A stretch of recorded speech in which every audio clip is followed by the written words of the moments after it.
all over conservative social media, they were applauding this one specific moment.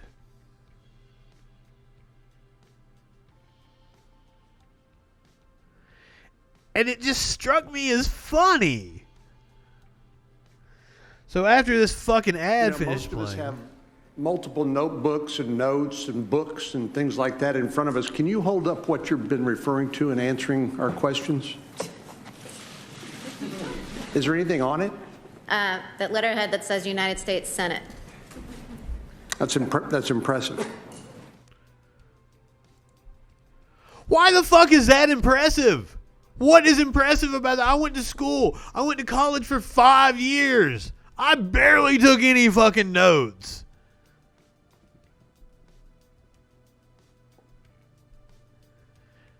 I don't understand why they're lauding her having an empty notepad. Okay, so they're questioning her on her judicial record and her judicial philosophy. Why the fuck would she have notes? What the fuck would she need to refer to? Unless she needed to look up an old case or something. I don't understand what conservatives found so spectacular about her holding up an empty notepad. And they shared it all over the place.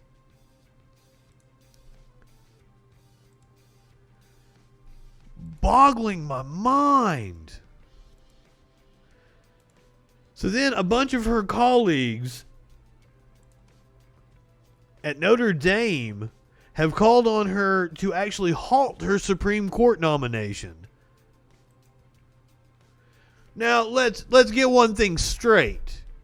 This is a religious fanatic. There is no chance in hell that she's going to halt her Supreme Court nomination because she believes she was ordained to be there.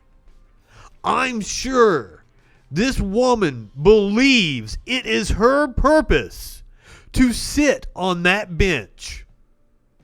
And that it doesn't matter. Because that was one of the things that I brought up when we streamed her confirmation hearing live. I wondered if she, as a respected jurist, would be upset that someone like Donald Trump was the one that appointed her to the Supreme Court, and if that would taint it in any way. But I'm sure in some religious fanatics' twisted logic, she sees Donald Trump as some tool or instrument,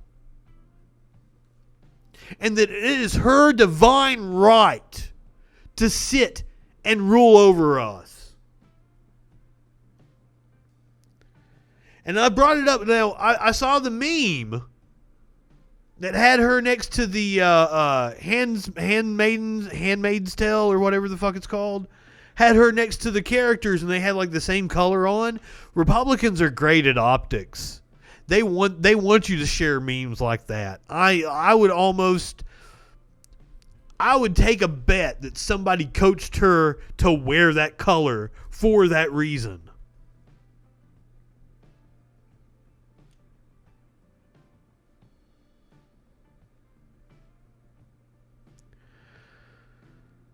I don't know if she has...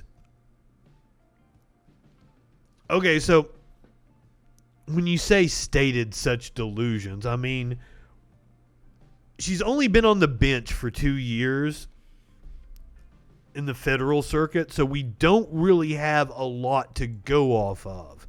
She's also 47 or 48. She's not... How am I a hater? I am a hater of religious fanatics, and you of all people should know that. So, hater, yes. Now, one of her more interesting rulings was that she said that using the N-word in the workplace, in and of itself, by itself, wouldn't create racial hostility.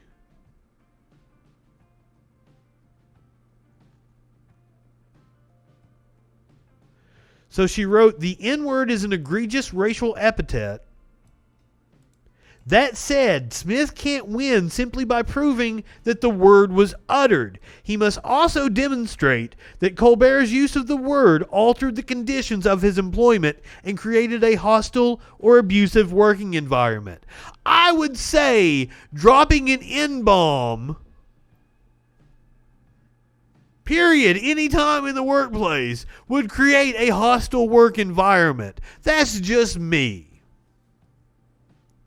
So that's a weird ruling, and ironically, Brett Kavanaugh ruled the other way in that case.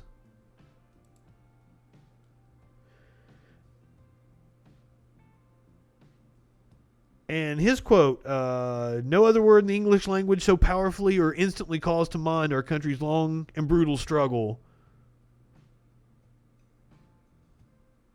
Sufficiently severe incident may create a hostile work environment actionable. Yes, absolutely. Well, she's part of some... Jason, if you're still in here, what was the name of the people of prayer, the people of praise? Something like that. She's part of some weird sect of Catholicism. And she has been very openly hostile to Roe v. Wade. The other ruling that was interesting was her ruling on guns. Because in this, she said that owning a gun was a more vital right than voting. That she said the state could limit your ability to vote, but it would have to be drastic action to limit your ability to own a gun.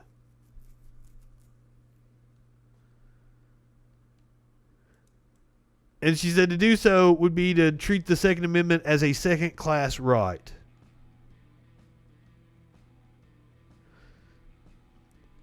Tell me that's not a nut job.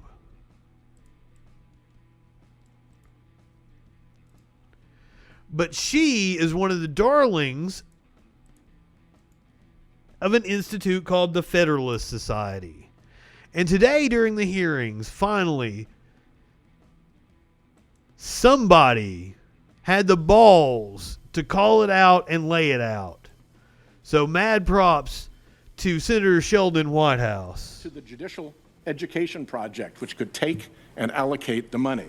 And guess who works for the Judicial Education Project? Carrie Severino, who also helped select this nominee running the Trump Federalist Society selection process. So the connections abound. In the Washington Post article, they point out that the Judicial Crisis Network's office is on the same hallway in the same building as the Federalist Society, and that when they sent their reporter to talk to somebody at the Judicial Crisis Network, somebody from the Federalist Society came down to let them up.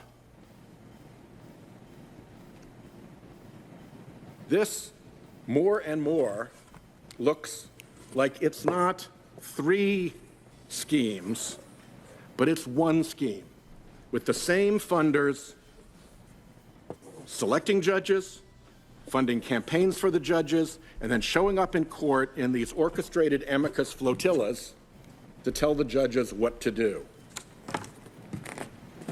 On the Judicial Crisis Network, you've got the Leonard Leo connection, obviously. It is big business corrupting our judiciary. The campaigns that I've talked about, where they take $17 the Mercers, the Koch brothers. That's a big check to write, $17 million. to campaign for Supreme Court nominees. No idea who that is or what they got for it. You've got briefs that she wrote.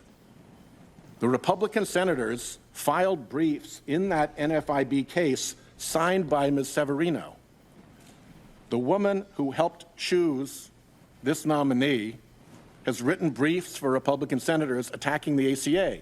Don't say the ACA is not an issue here. And by the way, the Judicial Crisis Network funds the Republican Attorneys General. It funds RAGA, the Republican Attorney General's Association, and it funds individual Republican Attorneys General. And guess who the plaintiffs are in the Affordable Care Act case? Republican Attorneys General. He's putting it all together because it is. Republican money has corrupted our politics. Pretty big deal. I've never seen this around any court that I've ever been involved with, where there's this much dark money and this much influence being used. Here's how the Washington Post summed it up. Kavanaugh, Gorsuch, all Federalist Society. To remake the nation's courts, and it's a $250 million dark money operation. $250 million is a lot of money to spend if you're not getting anything. Absolutely. So that raises the question, what are they getting for it? Well, but like you want to say that as if it's a both sides thing, but like the left isn't like well funded like this. The same people that are funding the picking of the judges are the same people that are funding the opinion pieces that all the stupid ass right wingers share around amongst themselves. They're the same people funding the Steven Crowders, the Ben Shapiros, the Daily Caller, Daily Wire, whatever the fuck his organization is, TPUSA. These are all astroturfed groups.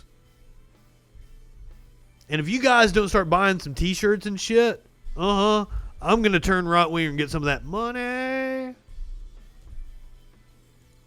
I showed the slide earlier on... There's a shit ton of it out there. And on Obergefell and on Roe versus Wade, that's where they lost. But with another judge, that could change. That's where the contest is. That's where the Republican Party platform tells us to look at how they want judges to rule, to reverse Roe, to reverse the Obamacare cases, and to reverse Obergefell and take away gay marriage. That is their stated objective and plan. Why not take them at their word? But there's another piece. Exactly. And that is not what's ahead of us, but what's behind us. What's behind us is now 80 cases, Mr. Chairman, 80 cases under Chief Justice Roberts that have these characteristics. One, they were decided 5-4 by a bare majority.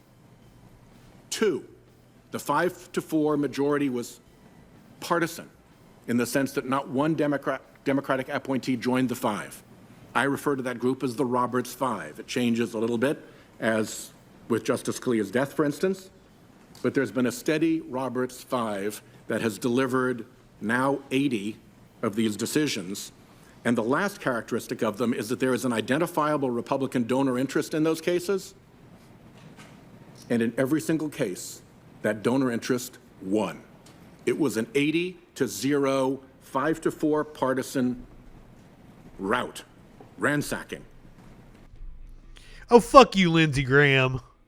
God, I hope Lindsey Graham loses. Oh, shit. Look at that fucking beady-eyed face. Fuck him. And B, I'd love to make that argument to the jury. I'd be really hard-pressed to be the lawyer saying, no, 80-0 is just a bunch of flukes.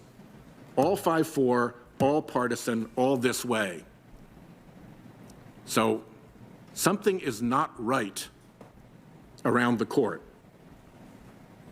And dark money has a lot to do with it. Special interests have a lot to do with it. Donors' trust and whoever's hiding behind donors' trust has a lot to do with it. And the Bradley Foundation orchestrating its amici over at the court has a lot to do with it. So I thank you, Judge Barrett, for listening to me now a second time.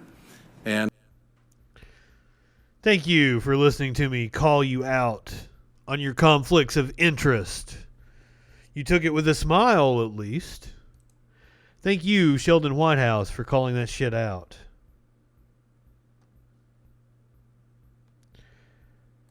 Refuse to say if Trump can delay the election. Wow. I'm telling you, these motherfucking right-wingers are shameless.